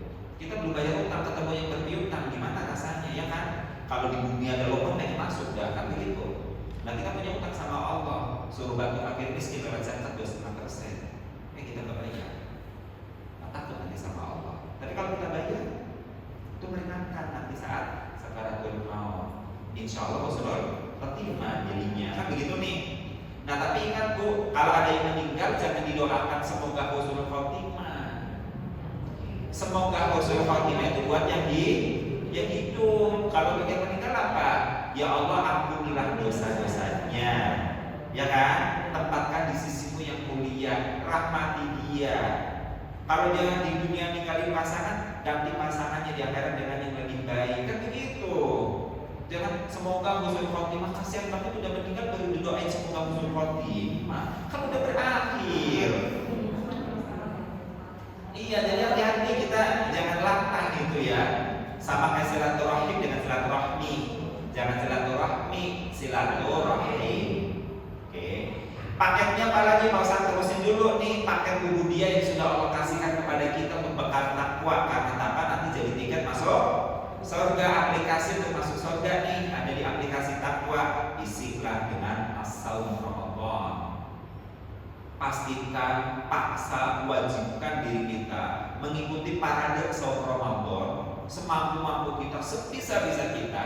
Jangan pernah mencari alasan tanpa alasan untuk meninggalkan saum Ramadan. Karena saum Ramadan garansinya apa? Man shoma Ramadan imanan wa ihtisaban ghufira lahu ma taqaddama min dambi. Kan begitu. Ambil paketnya. Nah baru nanti ada haji. Kan begitu ya. Orang yang haji tidak ada balasan kecuali al-hajjul mabrur laisa lahu jazaa illa jannah. Ambil nih paket, ya kan? Nah untuk haji ada persyaratan sama dengan zakat, gitu kan? Ada kekhususan. Oke, ini selesai. Jangan lupa ada akhlakul karimah. Nah akhlak baik itu apa? Senyum. Semua yang berbau sedekah deh, membantu, memberi, menolong, gitu-gitu deh. Ambil semua itu, intinya Bu, ringankan problematika hidup orang lain, baik secara psikologi maupun secara fisik, baik secara materi maupun immateri, baik secara nilai maupun hard skill. Intinya jadikan hidup kita ini sebagai coach buat diri sendiri dan orang lain. Ini penting. Jangan sampai maaf. Kebanyakan ngomong, ada yang ngomongin orang terus. Di masa Nabi datang seorang sahabiah, ya Rasulullah, tetangga saya itu abidah. Apa itu abidah? Ahlul ibadah, alimah, berilmu. Tapi ya Rasulullah, biasanya tadi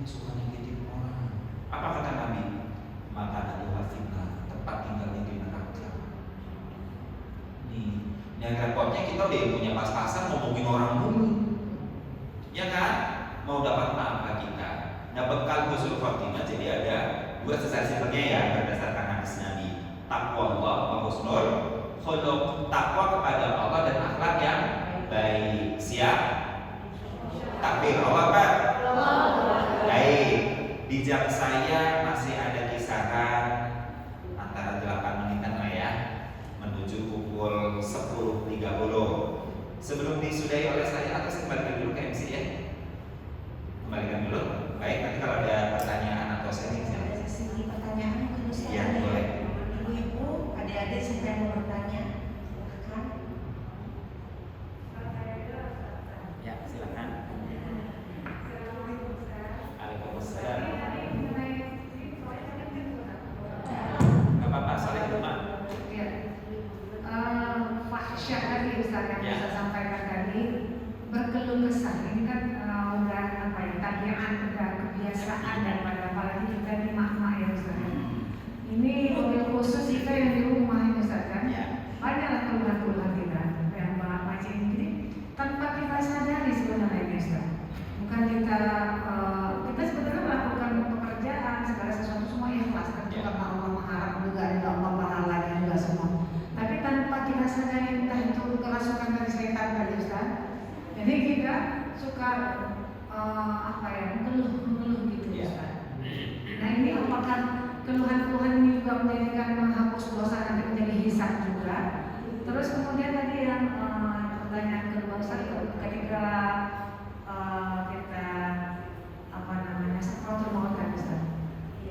Sakratul maut itu tadi Ustaz sampaikan bahwa kita melihat gambaran dari dosa-dosa kita kan Ustaz.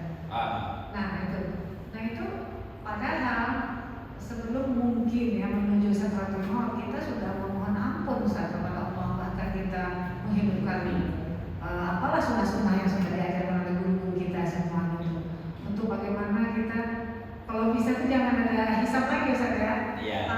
Betul. Dilihat bersih gitu Ustaz ya. Ya, itu yang bisa. Pokoknya kita gitu ya.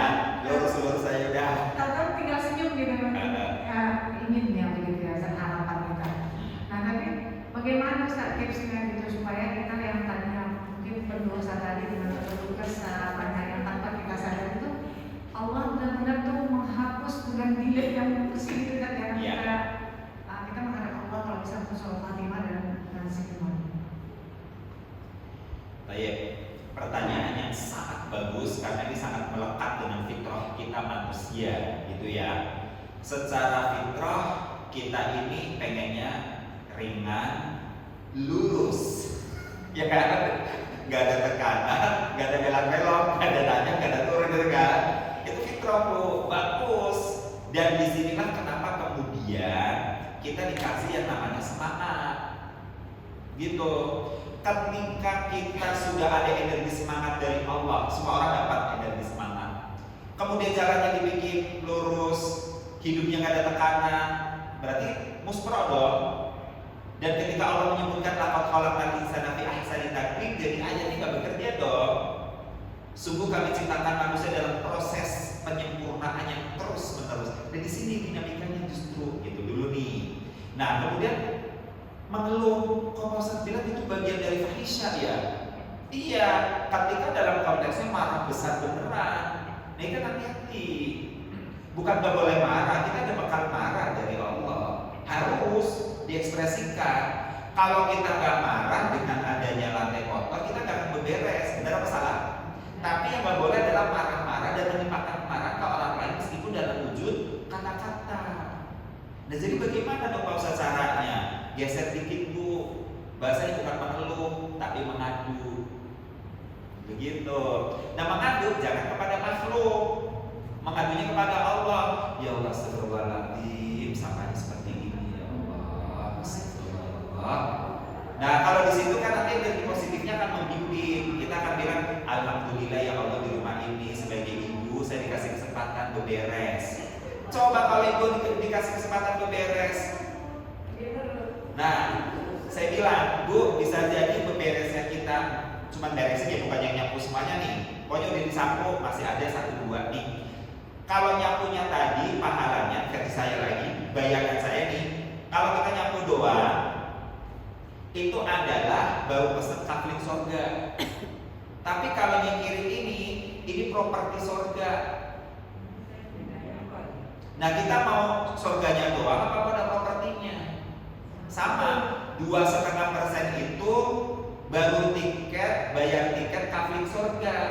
Kalau kita mau dapat lebih, mau properti bahkan mau model surganya yang darussalam yang tertinggi, yang banyak ornamen-ornamennya, ya sedekah banyakin, kan begitu bahasanya. Nah ini juga begitu Bu.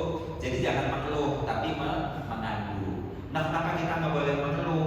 Karena mengeluh konotasinya negatif dan secara syariat kesannya tidak ridho dengan ketetapan Allah Subhanahu wa Ta'ala, bahwa dalam hidup ini ada ujian. Jadi kesannya kalau kamu tidak ridho ini masalahnya di hadapan Allah. Dan bahaya juga tadi, bisa jadi kita kan gini, karena kita orang soleh kan ya, kan ulama juga udah mengingatkan, ketika kita soleh, setan yang menggoda kita juga lebih soleh. Ketika kita alim, setan itu lebih alim. Kita ibu-ibu anggota majelis taklim, ibadahnya bagus, ilmunya luas, ya kan? Begitu kita mengeluh, nah kesempatan setan tuh masuk. Apa kata setan?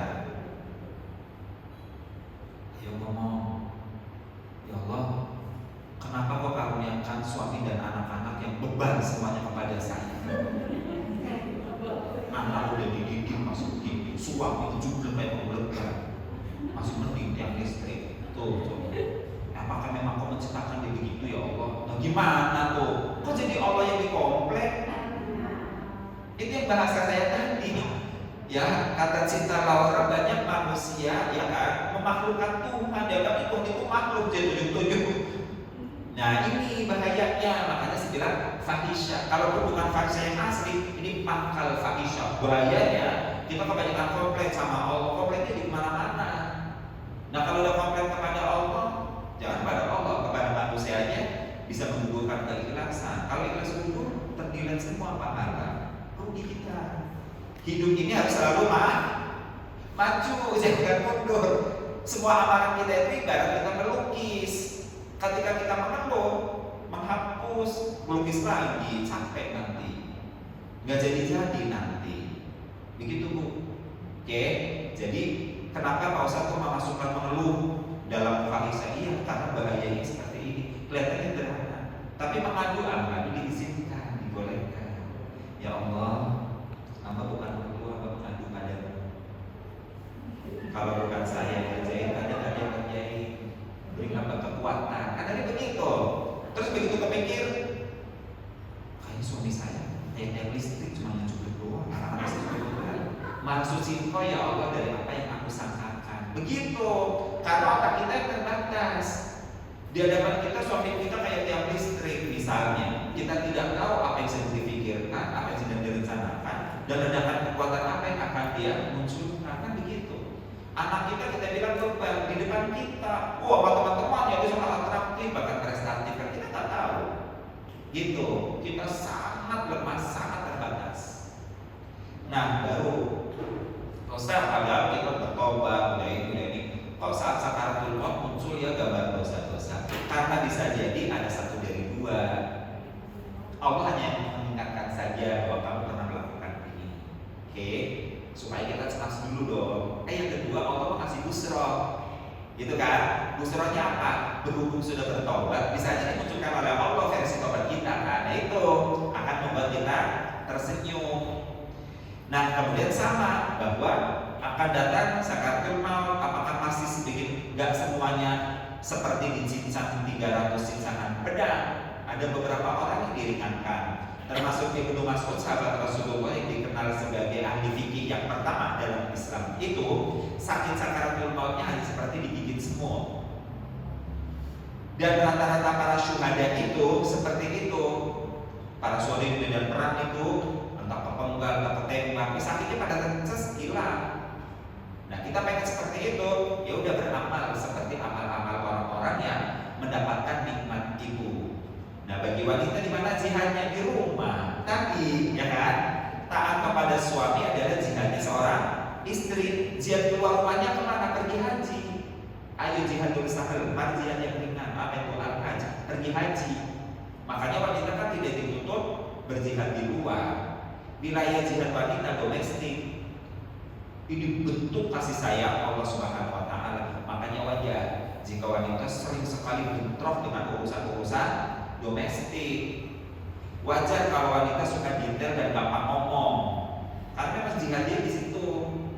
Bocor dikit ya ngomong, ya kan? Kurang kasih sayang dikit ya ngomong, ya kan? Nah, tinggal cara ngomongnya, ya kan? Misalnya ini, suaminya belakangan adem, nggak membelai kayak dulu. Jangan kita ngamuk-ngamuk. Kamu sudah di luar sama siapa? Kamu siapa? Kenapa sekarang adem sama saya? Jangan diikuti, nanti tambah adem. Ya kan? Kita bisa ngomong baik-baik dengan cara lemah lembut. Seminggu yang diinginkan satu malam. Itu aja udah. Ya suami ngapain sih? Masalah aku ngomong kamu kan kamu marah.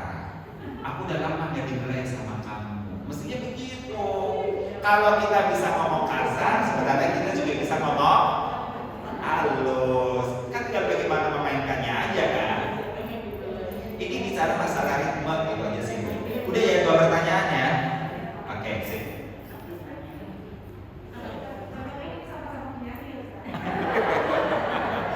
Enggak juga, justru kalau sama penyanyi nanti bentrok tuh.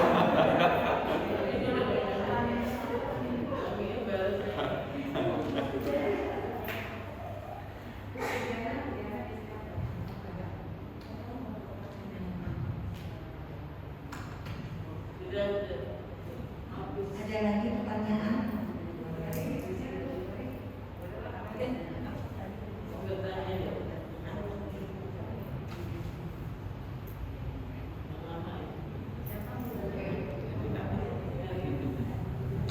Makasih Ustaz. Ini mungkin masih ada hubungan dengan pertanyaan Ibu Nina tadi soal kan sering kita dengar bahwa apapun bagaimanapun kita caranya beramal soleh, semua itu harus kita masuk surga itu karena rahmat Allah. Ya. Nah, kita ini udah berusaha semaksimal beramal soleh untuk bisa mendapatkan rahmat Allah. Nah, rahasianya mencapai rahmat Allah itu apa Ustaz? Terima kasih. Baik. Baik. Rahasia wah ini dahsyat. Rahasianya adalah jadikan semua amal kebaikan yang kita lakukan lillahi ta'ala.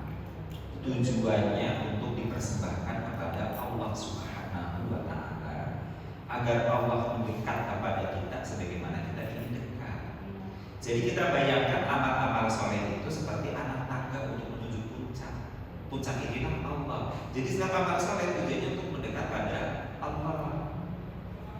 Jangan kita beramal soleh karena mengharapkan surga semata-mata. Surga itu buah. Pemilik surga itu siapa? Allah. Makanya kejar yang punya surga. Ini dulu. Ada ulama mengingatkan, jangan kamu beramal karena kejar surga. Pertanyaannya adalah, memang kalau Allah tidak menciptakan surga, lantas kamu nggak mau beramal soleh? Jadi begitu nanti. Demikian juga ketika kita meninggalkan kemaksiatan. Semampu-mampu kita sebisa-bisa kita tinggalkan kemaksiatan. Kenapa?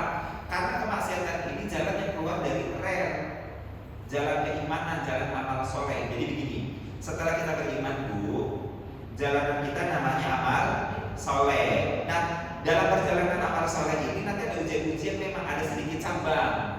Cabang ini namanya kemaksiatan. Kita tetap beriman, tapi kita maksiat, berarti kita belok, bercabang nih. Cabang terus, ini kok makin jauh lagi. Allahnya di sini, tak sini. Kata Allah, tubu ilallahi taubatan nasuha. Mari kembali kepada Allah dengan kembali yang benar.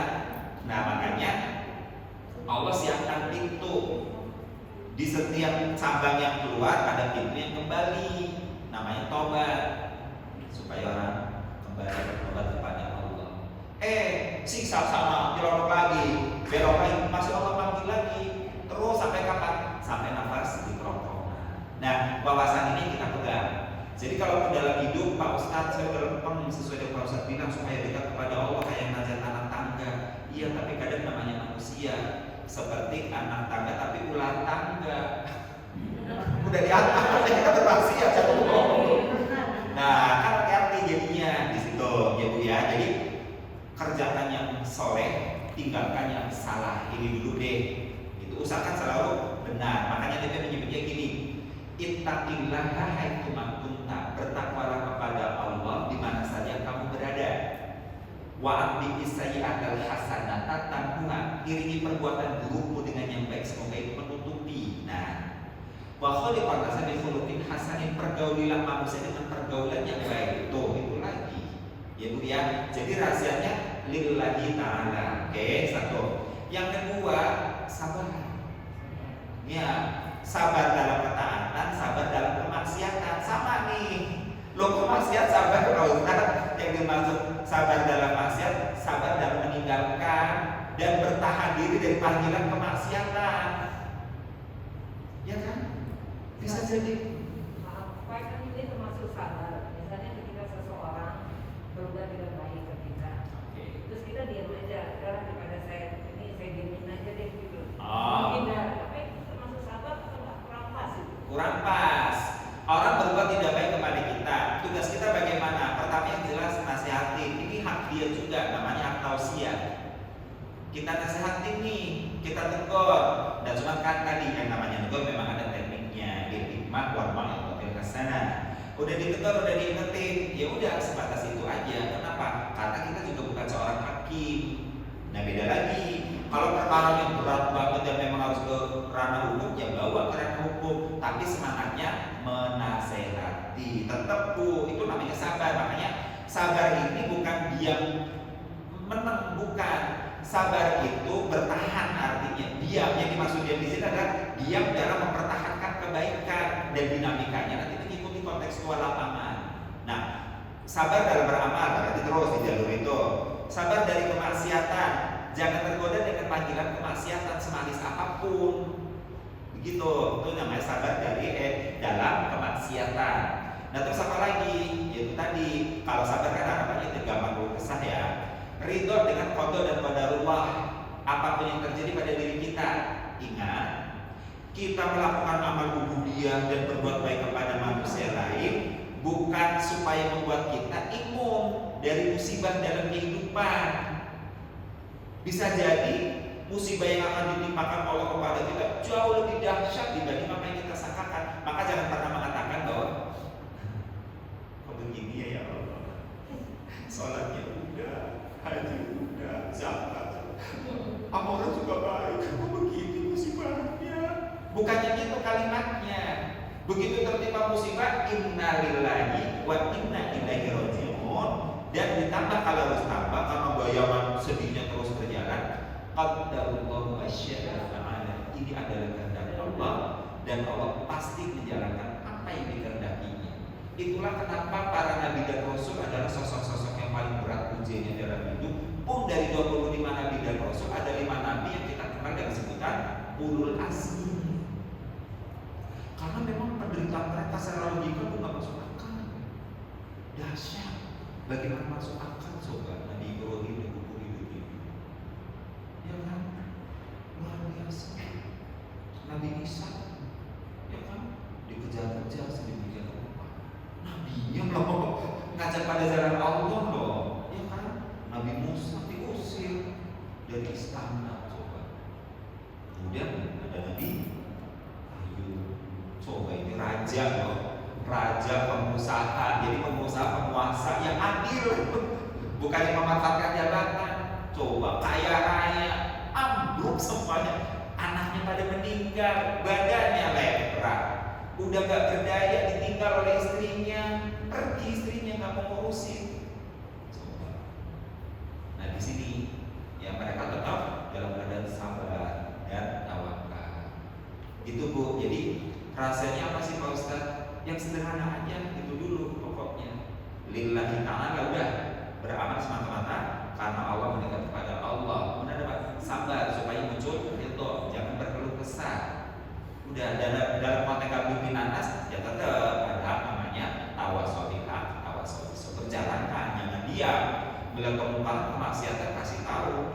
Kalau nggak peka nanti dia akan nanya di akhirat, di padang mahsyar terutama. Dia akan bilang, ya Allah, ibu itu rajin ngaji, tapi ketika saya salah, saya dulu dia nggak ngasih tahu, salah lagi kita.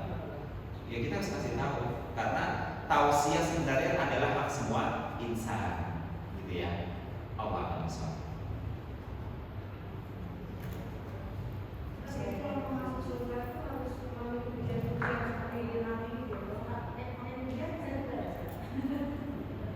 Allah yang maha tahu tentang kapasitas kita untuk menerima ujian. Makanya Allah menyebutnya la yukallifullahu nafsan illa wus'aha.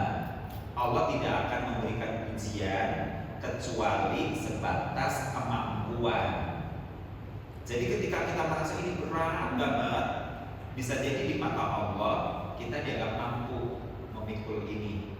Nah, orang yang sudah sukses salah satu yang sukses menghadapi ini siapa? Mas Pepeng, jari-jari Subardi, Pepeng, Subardi. Kenapa? Secara ekonomi bagus, gak terlalu drop lah kondisi saat itu. Di hari beliau mau MOU senilai 6 miliar zaman dulu. Gak ada angin, gak ada hujan, sehat. Kalau bahasa Tegalnya waras berdigas, gagah.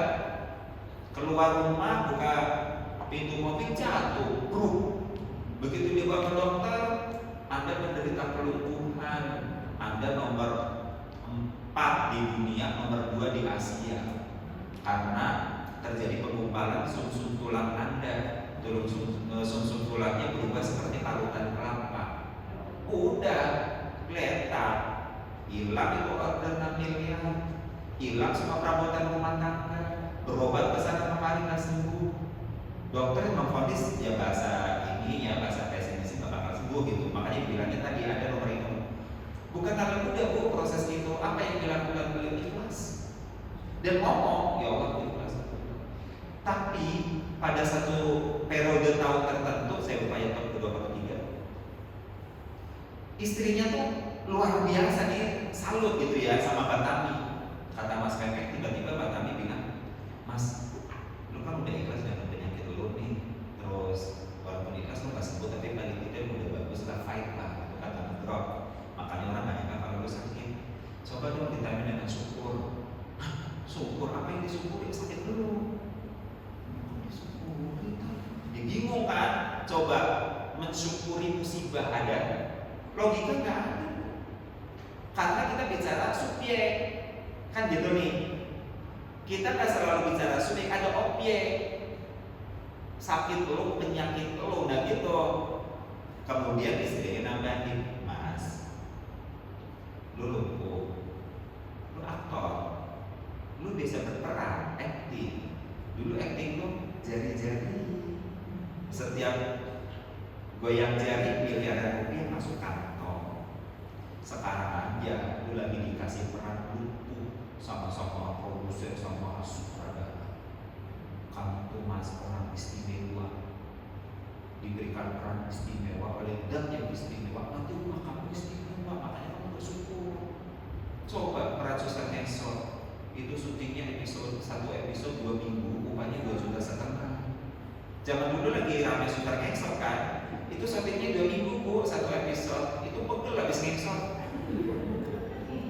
2 minggu cuma dapat 2,5 juta kata Batami pergi, Mas kakeknya. Untuk sampai ikhlas aja lama banget. Sekarang bersyukur tapi masuk akal juga ya. Dan kan Allah berjanji kain syakartum la azidannakum. Jadi yang saya syukuri bukan sakit dan penyakitnya, tapi perannya. Ini peran istimewa. Betul bu, anggap itu terjadi di awal tahun 2010-nya gitu.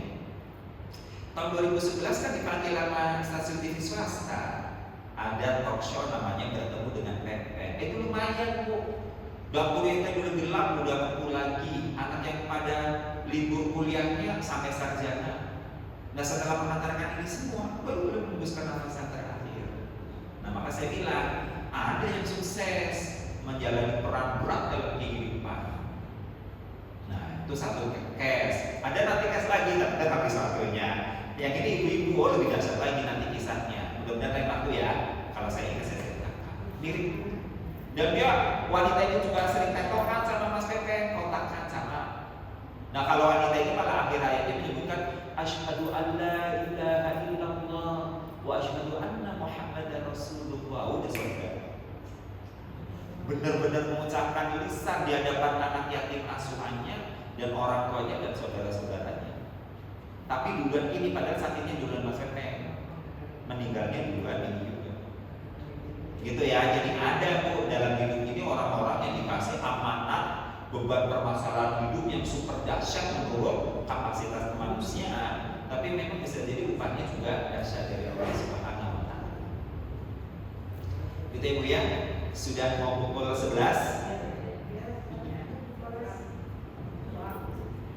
Ustaz mau tutup dengan doa ya Ustaz. Oh, baik. Baik Ibu, ternyata adik-adik ya. Oh iya benar. Saya tadi udah minta dimaaf ya karena sebut. Kita tundukkan kepala sejenak.